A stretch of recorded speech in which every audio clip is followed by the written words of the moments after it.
अली अली मौला अली अली अली अली अली अली मौला अली अली मौला अली अली अली अली अली अली अली अली मौला अली अली मौला अली अली अली अली अली अली मौला अली अली मौला अली अली अली अली अली मौला अली अली मौला अली अली। औज़ुबिल्लाहि मिनश्शैतानिर्रजीम बिस्मिल्लाहिर्रहमानिर्रहीम। अस्सलाम वालेकुम नाज़रीन, ज़वार की मलिक मोहम्मद अब्सार हैदरी आपकी खिदमत में हाजिर हूँ। नाज़रीन, जैसा कि आप जानते हैं कि मुख्तलिफ रूहानी शख्सियात के साथ मैं आपकी मुलाकातें करवाता रहता हूँ। आज जिस शख्सियत के साथ आपकी मुलाकात करवाने वाला हूँ ये किसी तारुफ के मोहताज नहीं है। मेरे बहुत ही बेहतरीन दोस्त, मेरे भाई, जिनका नाम दुनिया जानती है, किसी तारुफ के मोहताज नहीं है। मौला पिंजन पाक ने सलामत रखें। माशाल्लाह एस्ट्रोलॉजी के अंदर, टैरो कार्ड के अंदर, जिस तरीके से एक लफ्ज़ आपके साथ बोलूँ, एक जुमला बोलूँ कि हर फन मौला और मुर्शद की निगाह के चंडे वे ऐसे मेरे भाई, मेरे दोस्त, जिनकी मोहब्बतों ने मुझे मजबूर कर दिया इनके पास आने के लिए। मेरी मुराद मेरे बेहतरीन दोस्त, मेरे भाई दाऊद भाई हैं और अपनी मिसाल आप हैं। आज आपसे मैं उनकी मुलाकात करवाता हूं और अपना फीडबैक दीजिएगा कि आपको ये इंटरव्यू कैसा लगा। नाज़रीन, चलते हैं अब्सार भाई की तरफ। अब्सार भाई से मैं कुछ ज़ाती दिलचस्पी के और कुछ रूहानियत की दिलचस्पी से मुतल्लिक़ सवाल करूँगा। अब्सार भाई, बहुत शुक्रिया, आपने अपना वक्त निकाला और हमारे पास तशरीफ़ लेकर आए। मैं कुछ रूहानियत का एक अदना सा तालिब इल्म होने के नाते आपसे जिसारत करूँगा। एक छोटा सा सवाल कि रूहानियत शौक़ से आती है या तौफीक से आती है? फर्स्ट ऑफ ऑल तो मैं आपका इंतहाई शुक्रगुजार हूँ कि आपने अपनी मोहब्बतों से मुझे नवाजा। खालिक कायनात ने हर इंसान को किसी न किसी चीज़ से नवाजा है। हर तरह की दौलत से, हर तरह के हुस्न से नवाजा अल्लाह पाक ने इंसान को। जिन लोगों को तौफीक नहीं होती उसके दर पे सजदा करने की, उसके दर पर जो लोग झुकते नहीं हैं, मैं कहता हूं कि उन्हें कामयाबी भी हासिल नहीं होती। और रूहानियत तौफीक से मिलती है। कई लोग आप बाजारों के अंदर देखते हैं, चौकों के अंदर देखते हैं, कई लोग कटोरा लेकर मांग रहे होते हैं और कुछ फकीर दे रहे होते हैं। फकीर का हर फेल वो पंजाबी वाला फक कर देता है, जो रंग उड़ा देता है। जो लोग अपने आप को पहचानने की कोशिश करते हैं, फर्स्ट ऑफ ऑल उनको चाहिए कि वो अपने घर के मुर्शद, अपने वालिदैन का इज्जत और एहतराम और उनकी फर्माबरदारी करे ताकि आपके घर के दोनों मुर्शद राजी हों। अच्छा, ये बात ठीक है, बड़ी ज़बरदस्त आपने बात की है कि घर के मुर्शद और वालिदैन से होता है। तो ये जो लोग रूहानियत की तरफ से या रूहानियत की तरफ आते हैं, उनका मकसद क्या होता है? देखिए, फर्स्ट ऑफ ऑल तो ये चीज़ें हैं कि जो मेरे तजर्बे के अंदर हैं, 24 साल अमलियात की ज़िंदगी के अंदर, 35-36 साल अब मेरी भी उम्र हो चुकी है। कई लोग आमिलीन के सताए हुए, आजकल आप देख लें कि 100 में से 99% लोग झूठे हैं, जिन्हें सीधी जो है ना वो बिस्मिल्लाह भी नहीं आती, जिन्हें सीधी नमाज भी नहीं आती। वो लोग अपने आप के साथ मुखलिस नहीं है। और हम लोग जो कि साइल बनने वाले लोग होते हैं, जिनके साथ परेशानियां क्रिएट होती हैं, हम लोग ये चीज़ चाहते हैं कि फलां बाबे के पास जाएंगे ना तो हमारा वो मसला हल कर देगा, हम फलां जगह पर जाएंगे तो ये मसला हल हो जाएगा। उसके कनेक्शन को हमने छोड़ दिया। कई लोग जो है मुख्तलिफ लोगों के पास जा रहे होते हैं और उनका ये मकसद नहीं होता कि अल्लाह मिले या अल्लाह के साथ उसका ताल्लुक बने, उनका मकसद होता है उनका काम हो। तो क्या ये काम रूहानियत के बगैर भी हो जाते हैं? देखिए, कहने के मकसद है कि रूहानियत तो हर इंसान के अंदर मौजूद है ना, मुस्बत और मनफी सोचें उनके अंदर मौजूद हैं। हत्ता कि जो रूहानियत वाले लोग हैं उन्हें चाहिए कि उनके दिल के अंदर मोहब्बत इलाहिया को उजागर करें। जो रूहानियत से भरपूर लोग होते हैं, जो रूहानियत के अंदर महव हो जाते हैं, जो उनके अंदर जम हो जाते हैं, वो अल्लाह के साथ रिश्ता जोड़ते हैं लोगों का। अहले नजर तकदीरें चेंज कर देते हैं। इकबाल का बहुत जबरदस्त शेर है कि निगाह मर्द मोमन से बदल जाती हैं तकदीरें, जो हो ज़ौक़े यकीन पैदा तो कट जाती हैं जंजीरें। मतलब वो ज़ौक़, वो शौक़, वो रूहानियत से मोहब्बत इस वक्त के दौर में नहीं मिलता, क्योंकि हमने जो पहले अपने बुजुर्गों को देखते थे, औलिया अल्लाह को देखते थे, तो वो अपने बुजुर्गों के कहने पे, बड़ों के कहने पे अपनी उम्रें जो है वो जानसार कर देते थे और एक बात को मानने के लिए इतनी जिद्दोजहद और कोशिश करते थे। अब क्योंकि एक तरक्की याफ्ता दौर है, लोगों के पास इतना वक्त नहीं है, हर बंदा अपने अपने मामलात में मसरूफ है। लोग कहते हैं हमें जो है हमारा काम होना चाहिए और हमारे काम, हमें नहीं ये शौक कि रूहानियत कैसे होती है, रूहानियत कैसे चलती है या रूहानियत का क्या तरीका। वो अपने कामों से गर्ज रखते हैं। अगर किसी की शादी नहीं हो रही, अगर किसी का कोई रिज़्क़ का मसला है और अगर किसी के रिश्तों की बंदिश का मसला है, उसको अपने रिश्ते से गर्ज है। तो क्या आप नहीं समझते कि जब ये लोग मुख्तलिफ आमलीन लोगों के पास जाते हैं तो वो उनके मसले हल करने की बजाय उनको अपनी ही पटरी पे चढ़ा देते हैं कि जी अब ये अमल करेंगे तो ये जिन आएगा, ये अमल करेंगे तो ये जिन आएगा। जिन्नात फर्स्ट ऑफ ऑल तो आपका तवक्कल है ना। मैं अक्सर ये कहता हूं कि जिन लोगों के तवक्कल नहीं होते उनके काम मुवक्कल भी नहीं करते, जिन्नात भी नहीं करते। फर्स्ट ऑफ ऑल तो तवक्कल है ना। देखिए हमारा खालिक हिंदुओं को भी दे रहा है, मसीह बरादरान को भी दे रहा है और मुसलमान भी उसी का रिस्क खा रहे हैं, उसी का दिया हुआ है ना, जो ना हो के भी है, जो वादा उला शरीक है। असल में जो रूहानियत से आजकल के भरपूर लोग हैं, ये एक तंजिया बात है।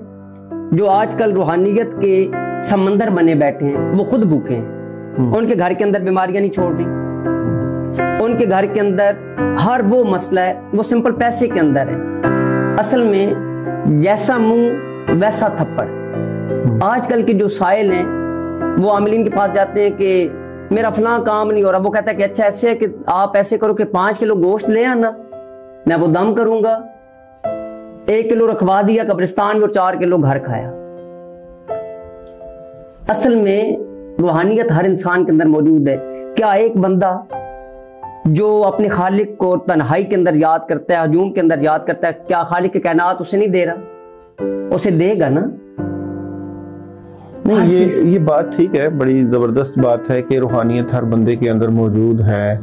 1,24,000 अंबिया इकराम का इस दुनिया में आना और फिर औलिया अल्लाह तबा ताबीन का सिलसिला और इस तरह एक किताब कुरान मजीद जो है फुरकान किताब है हमारे पास, उसके लिए नबी करीम सल्लल्लाहु अलैहि वसल्लम का इस दुनिया में मबूस होना और बताना, और नबी करीम सल्लल्लाहु अलैहि वसल्लम की जो ज़ात है वो चलता फिरता कुरान है। जी बेशक। तो मैं क्या आपसे ये बात समझना चाहूँगा कि नबी करीम सल्लल्लाहु अलैहि वसल्लम जो है हमारे लिए चलता फिरता नमूना हयात और चलता फिरता कुरान है। क्या रूहानियत जिस तरह हर बंदे के अंदर मौजूद है तो हर बंदा जो है वो रूहानियत से फ़ायदा क्यों नहीं उठा पाता? उसकी सबसे बड़ी वजह मैंने आपको पहले भी दबे लफ्ज़ों के अंदर बताया कि उसके ज़हन में एक बात बैठ चुकी है कि मैं किसी बाबे के पास जाऊँगा, किसी आमिल के पास जाऊँगा, किसी साहिब रूहानियत के पास जाऊंगा तो मेरा मसला हल होगा, मेरे ऊपर फलां बंदे ने ये अमल कर दिया है। आजकल आप देख लें कि अच्छा आपका रिश्ता टूटा था, जी टूटा था। अच्छा आपका कोई झगड़ा हुआ था, जी हुआ था। आप एक जिंदगी में बहुत सख्त बीमार हो गए थे, जी हुआ था। ये तमाम चीजें किन लोगों के साथ नहीं, उन्हें नए वहम के अंदर डाल देते हैं। अच्छा काम कितने दिनों के अंदर होगा जी? 7 दिनों के अंदर हो जाएगा, 21 दिनों के अंदर हो जाएगा। अब क्या हो रहा है? 21 दिनों के अंदर फीस खाने के बाद, सदकात करवाने के बाद काम नहीं हुआ। अब आमिल साहब के पास फिर वो बंदा आ गया, पीर साहब बाबा जी मेरा काम नहीं हुआ। वो कहेंगे कि यार वो तुम्हारे पीछे आमिल बैठा हुआ है। अरे भाई वो बंदा तुम्हारे पास इस वजह से आया था कि तुम उसकी रुकावट को दूर करो। 21 दिन काम करने के बावजूद भी उसका काम नहीं हो सका। यानी कि असल में इंसान अपनी रूहानियत को मार चुका है, इंसान रूहानियत का कातिल है। अच्छा ये बात तो ठीक है, माशाल्लाह बड़ी जबरदस्त बात की। एक बंदा है, उसके मामलात में रुकावटें आई, मिसाल के तौर पे इस पूरी कायनात में जिस तरह शर का निज़ाम है उस तरह खैर का निज़ाम भी है। शर के निज़ाम में किसी बंदे के सितारों के ऊपर बद असरात हैं जी, मिसाल पर सितारों का असर होता है, नेगेटिव असर भी है, पॉजिटिव भी है। जिस तरह चांद का असर है जी, यही बात है, निशानियां मौजूद है खालिक के, पॉजिटिव भी है नेगेटिव भी है जी। और इसी तरह जिन्नात और जादू की हकीकत भी मौजूद है। ऐसी बात नहीं है कि जिन्नात की हकीकत भी है। सूरज जिन जो है उस बात की तरफ दलालत करती है कि जिन्नात जो है वो भी मौजूद है। और वो देखें ना, वो कुल से शुरू हो रही है और कुल अटल फैसला होता है। हाँ जी, तो क्या समझते हैं हम कि ये जो शैतानी निज़ाम है, ये जो शर का निज़ाम है, या ये जो जिन्नात हैं या ये जादू है, इनसे कैसे लड़ा जाए? देखिए, मैं अपनी ज़िंदगी का जो मेरा तजर्बा है, जो लोग सूरह फातिहा पढ़ते हैं, 9 मरतबा पढ़ें, 1 मरतबा पढ़ें, 11 मरतबा पढ़ें, 21 मरतबा पढ़ें, 70 मरतबा पढ़ें, 90 मरतबा पढ़ें, उनके घर में बीमारी दाखिल नहीं होगी। जो लोग 4 कुल पढ़ते हैं, उन लोगों के घर में न जादूगर कोई वार कर सकेगा, न उनके ऊपर कोई हसद का वार होगा, न नजर बद होगी, न नजर नहुसत होगी। जो लोग सूरह नजम या फिर सूरह अलम नशरा इसका विर्द करते हैं, उनके रस्तों के अंदर रुकावट नहीं होगी, नहुसत खत्म हो जाएगी। अब सर भाई, मेरे ख्याल में आपके पास भी अक्सर लोग आते होंगे और भी आमलीन लोगों के पास जाते होंगे। जब ये लोग हमारे पास आते हैं जी, या आपके पास या मेरे पास, मैं भी क्योंकि इस चीज को समझता हूँ, तो ये जो लोग होते हैं ये तो खुद आप 70 मरतबा 100 मरतबा की बात कर रहे हैं माशाल्लाह। लोग हजार दफा सूरह फातिहा, हजार दफा सूरह मुज़म्मल, असल कितनी पढ़ाइयाँ करके आ रहे होते हैं, बीमारी नहीं जा रही होती। उसकी क्या वजह है? उनके ज़हन पर एक चीज सवार होती है। देखिए, इबादत है दिल का सुकून, दिमाग का सुकून, रूह का सुकून। हम लोग कहते हैं कि मौसीकी रूह की ग़िज़ा है, दरअसल कुरान अल्लाह का जिक्र रूह की ग़िज़ा है। नहीं, वो तो ठीक है बात, मान ली। देखिए, एक बंदा पढ़ रहा है, हम किस चक्कर में होते हैं? अब यहाँ पर मैं आपको यहाँ पर एक बहुत अहम बात बताने लगा हूँ। आपने मुझे कहा, मैं आपके पास साइल हूँ, मैं आपके पास आया कि दाऊद भाई मेरे घर के अंदर फलां मसला है। आप मुझे कहते हैं 1000 मरतबा आपने दिन में सूरह फातिहा पढ़नी है। अब मैंने बच्चों को स्कूल से भी लेकर आना है, मैंने घर की रोटी भी पूरी करनी है, मैंने वालिदैन को भी देखना है, मैंने क्लिनिक को भी देखना है, मैंने अमलियात के मरीजों को भी देखना है। मेरे ऊपर वो एक बोझ होगा। मैंने कहा कि आप, उन्होंने बताया कि ये काम तो करना है, हो सकता है ऐसे हो जाए। मैं ये नियत कर लूं कि या अल्लाह पाक, इन्होंने मुझे, जो तेरे बंदे ने मुझे, जो तेरा बंदा मेरा वसीला बना है, उसने मुझे ये बताइए, अगर मैं तेरा नाम 1 मरतबा भी ले लूं, मेरा मसला हल फरमा दे। हम ज़हनी सुकून के मुताबिक उसे नहीं कर रहे होते, हम बोझ बनाकर उसे पढ़ रहे होते हैं। एक बंदा इतनी ज्यादा जिक्र अज़कार, पढ़ाइयाँ, अमलियात करके एक आमल के पास जा रहा है, और आमल भी उसको उतनी ही पढ़ाइयों, उतनी ही जिक्र अज़कार, उतनी ही मेहनत पे लगा रहा है, तो आमिल के पास जाने का क्या मकसद है? देखिए, आप आमिल क्यों कहलवाया जाता है? आमिल कौन होता है? आपके ऊपर सवाल है कि आमिल कौन होता है। जैसे डॉक्टर है, आप डॉक्टर के टीका खुद लगा लो, टीका खुद लगा लो, वो लगा सकता है, मैं लगा सकता हूँ टीका? नहीं। यही बात जो आप कह रहे थे कि एक बंदा जब एक आमिल के पास जा रहा है, वो कह रहा है जी 100 मरतबा सूरह फातिहा पढ़ लो और 70 मरतबा या 80 दफा पढ़ लो, तो वो तो यही बात कर रहा है ना कि आप टीका खुद लगा लो। टीका खुद लगा, तो आप पढ़ने के लिए क्यों फिर बताते हैं? उसमें ये चीज है कि हो सकता है कि आपका कोई नाकर्दा गुनाह इस तरह का है, हो सकता है आपके ऊपर कौन सा मसला है, हो सकता है कि आप अल्लाह पाक की राह से हट चुके हो। मैं वैसे पढ़ाई बहुत कम बताता हूँ। जैसे डॉक्टर मरीज को टीका लगाने के बाद एक नुस्खा तजवीज़ करते हैं, मैं भी इसी तरीके से एक नुस्खा तजवीज़ करता हूँ अमलियात के तौर के साथ साथ। ऐसे नहीं कि हज़ारों के हिसाब से बता दूं कि आपने 1000 मरतबा सूरह फातिहा पढ़नी है, मसलन 3 मरतबा पढ़ लें, 100 मरतबा पढ़ लें, जो बंदा बआसानी पढ़ सके, ये चीज़ होनी चाहिए। ऐसे नहीं होना चाहिए कि आप 1000 मरतबा पढ़ लें सूरह फातिहा, 3000 मरतबा आप चारों कुल पढ़ लें। ये यानी कि एक नुस्खा तजवीज़ किया जाता है, जिस तरीके से डॉक्टर एक मरीज़ को कोई गोली लिख कर देता है कि आप हिफ्ज़ मा तक़द्दम, जिस वक्त यानी कि आपको तकलीफ़ होती है तो आप ये खा लें। हो सकता है आप किसी न किसी मामले के अंदर फंसे में हो, आपके किसी रद्द अमल का ये नतीजा हो सकता है आप किसी पकड़ के अंदर हो सकता है आपने कोई इस तरह मुशरिकाना अल्फाज अपने मुंह से कि अल्लाह ने हमें क्या दिया है, मेरे बच्चे की तो शादी नहीं हो रही, ये मुशरिकाना अल्फाज हैं, अल्लाह से शिकवा है, मायूसी तो गुनाह है ना। आप उसे फर्स्ट ऑफ ऑल तौबा करवाते हैं, अल्लाह की राह के अंदर जोड़ते हैं। ये फुकरा का निजाम था कि आप उन्हें बता देते थे कि आप फलां चीज पढ़ लें, उनका दिल रोशन होगा ना। जिस वक्त उनका दिल ज़हनी सुकून के अंदर आएगा, फर्स्ट ऑफ ऑल आमिल के पास बंदा आता है, किसी डॉक्टर के पास आता है, वो फॉर एग्जाम्पल डिस्प्रिन दी, हमने उसे सूरह फातिहा दे दी, या फिर 15 का नक्श दे दिया, 34 का नक्श दे दिया, सूरह फातिहा का नक्श दे दिया। हम कहते हैं अच्छा आप मुझे ये बताएं कि आपको सुकून आया।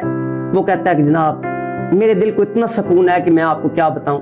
अब आपने उसकी ज़हनी तशफ़ी कर दी है, दिली तशफ़ी कर दी है।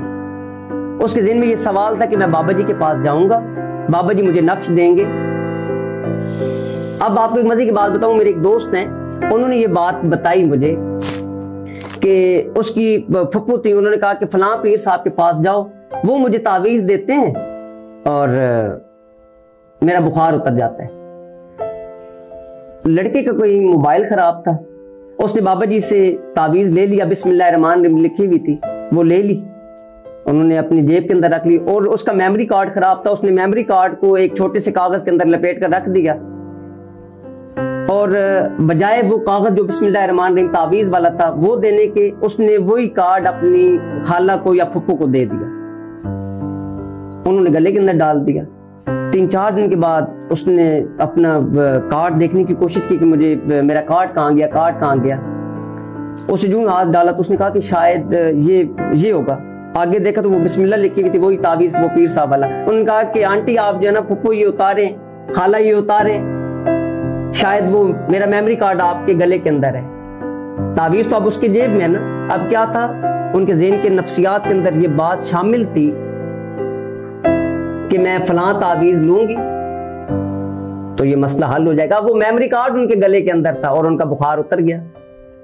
यहाँ पर बात यकीन की भी आ सकती है। आप समझते हैं कि एक अच्छे अमल को एक अच्छा नफ्सियातदान होना चाहिए और वो नफ्सियात से खेल रहे हैं 99%। मैंने पाकिस्तान से बाहर भी देखा है, पाकिस्तान के अंदर भी देखा है। बात ठीक हो इसमें भी, लेकिन अमलियात की एक दुनिया है, एक बहुत बड़ी दुनिया हमारे। मैं उससे मुनहरिफ नहीं हो रहा, ना उससे इनकारी हूँ, क्योंकि मैं खुद रूहानियत के साथ मुंसलिक हूँ, आपको पता है। हमारे बुजुर्गों ने इसके ऊपर बड़ी मेहनत की है और ये एक बड़ी कुतब जो है अमलियात के ऊपर जो है वो बनी पड़ी है, और लोग अमलियात से बेशबहा फायदा भी उठा रहे हैं। यही बात है, बल्कि सुबह शाम की मसनून दुआएं नबी करीम सल्लल्लाहु अलैहि वसल्लम की जिंदगी से महफूज हैं, जिनसे फायदा उठाकर जो है शर शयातीन से बचा जा सकता है। तो एक आम सा बंदा जब किसी आमल के पास जाता है तो वो कैसे पहचान करे या उसको कैसे अंदाजा हो कि इससे मेरा काम होगा? देखिए, उसमें ये चीज है कि इंसान तो अपना दर्द लेकर जा रहा है। फॉर एग्जाम्पल, मैं डॉक्टर हूँ, हकीम हूँ या वकील हूँ, ठीक है। अब मुझे शौक पड़ गया कि मैंने आमिल बनना है। मैंने 2-3 किताबें पढ़ी, कोई चीज़ की, मैंने कहा कि बस ठीक है जी। अब मैंने उसे तावीज़ दे दिया, गपशप की, उनको बातों के साथ जाना वो तशफ़ी दे दी, उन्हें ज़हनी सुकून दे दिया। इंसान के पास तो कोई इस तरह की ना उनके पास जायचा होता है, ना उनके पास नज़र होती है कि ये बंदा ठीक है या ये बंदा गलत है। वो तो अपना दर्द लेकर जा रहा होता है। जिस तरीके से आपने बात की, वो तो अपने मसले का हल चाहता है। दुखी बंदा तो कहता है कि मुझे जो पीर साहब बताने वाले मैं तो वही करूंगा। इंसान के पास ये चीज नहीं है। और कई लोग इस तरह के भी होते हैं जिनके ऊपर खुदादाद सलाहियतें होती हैं, उन्हें इल्म हो जाता है कि ये बंदा फराड है या ये अहले नजर है। अहले नजर आपको देख कर ही आपके मसाइल को हल कर देता है, वो लंबे झंझटों के अंदर आपको नहीं डालता। जो दौर जा रहा है, आप समझते हैं कि यहाँ पे अहले नजर मौजूद है? 99% हिंदुस्तान क्या, पाकिस्तान क्या, बल्कि यूरोप ममालिक के अंदर भी मैंने देखा है 99% लोग झूठे हैं। 1% जो लोग हैं वो छुपे में हैं।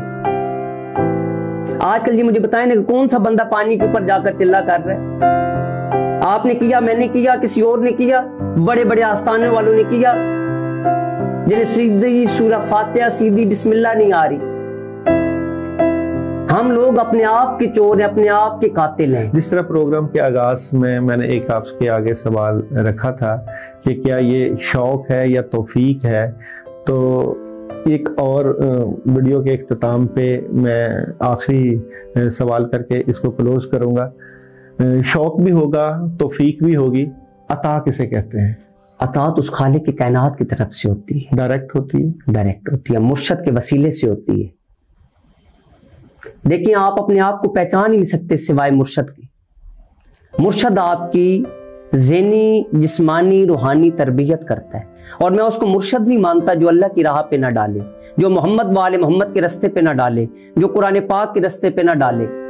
तो यहाँ पे शौक या तौफीक के ऊपर जो बड़ी बात जो फिर आप समझते हैं या जो मैं समझ पाया हूँ, वो मुर्शिद की नज़र या चुना जाना जिसे कहते हैं। जैसे सूरह फातिहा में अगर हम उसको देखें या तर्जुमे से पढ़ें कि इहदिनस सिरातल मुस्तकीम, के उन लोगों के रास्ते पर चलो जिन पर तूने अपना इनाम किया।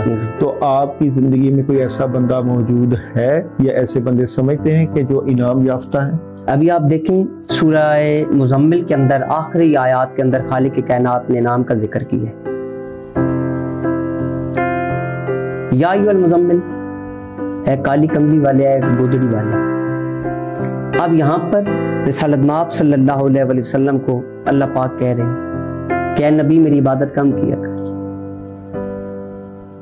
इनाम, लेकिन जब आप, मैं कल एक सवाल चल रहा था किसी जगह पर, तो मैंने कहा कि चालाक बंदे को रूहानियत नहीं मिलती।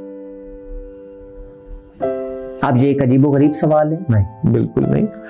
हम अपने बड़ों के पास, बुजुर्गों के पास बने। बेसिकली यहाँ पे अपने नाजरीन के लिए एक बात, आपकी ही बात से एक, ये जो रूहानी निज़ाम है, ये जो रूहानियत है, ये नए लोगों के लिए बनी है। ये उन लोगों के लिए बनी है जो देखें, जो बंदा फनकार होगा ना, फनकार यानी कि अपने ही शोबे में, उनके लिए अल्लाह की या अल्लाह का निज़ाम मदद के लिए नहीं आएगा। ये तो उन लोगों के लिए आएगा, ये उन लोगों के लिए आएगा जो कहेंगे कि या अल्लाह हम कुछ नहीं है, यही बात, अपनी मैं को मारना है। तो ये जो रूहानी निज़ाम है, ये बुद्धू लोगों के पास या जो है वो उन लोगों के लिए बनी है जो बिल्कुल नैले हैं। तो जो बंदा रूहानियत के सफर में जाता है वो नैला होता है। वो कहता है मेरे ना मेरी समझ से है, ना मेरी अकल से है, ना मेरी सलाहियतों से है। अगर आपने किसी बाबे के पास जाना है, अपनी काबिलियत और सलाहियत ही लेकर जानी है, तो आप खुद काबिल और सलाहियत के मालिक हो। आपको बाबे की काबिलियत और सलाहियत की क्या जरूरत है? अगर आपने मेहनत ही लेकर जानी है तो आप खुद मेहनती हो। आपको क्या जरूरत है किसी के घर पे जाके मेहनत को लेके आना? तो ये जो लोग सरेंडर करते हैं, जो लोग अपने आप को जीरो करते हैं, जिनकी ना काबिलियत होती है, ना मेहनत होती है, ना सलाहियत होती है, वो अपने आप को जीरो करके जब रब की दरगाह में या रब के हजूर सजदा गो होते हैं, तो तब रूहानी निज़ाम हरकत में आता है, तब रूहानियत मदद के लिए आती है। तो ये सारी चीजें इसी तरह चलती रहेंगी। आप हमारे पास तशरीफ लाए, आपका बहुत शुक्रिया, और आपकी मोहब्बत और आपके अल्फाज से शायद हमारे नाज़रीन को भी बहुत कुछ सीखने के लिए मिला हो। तो जनाब, ये था हमारा आज का सेशन अफसार भाई के साथ। कैसा लगा इसके बारे में फीडबैक जरूर दीजिएगा। अब तक के लिए अल्लाह हाफिज़।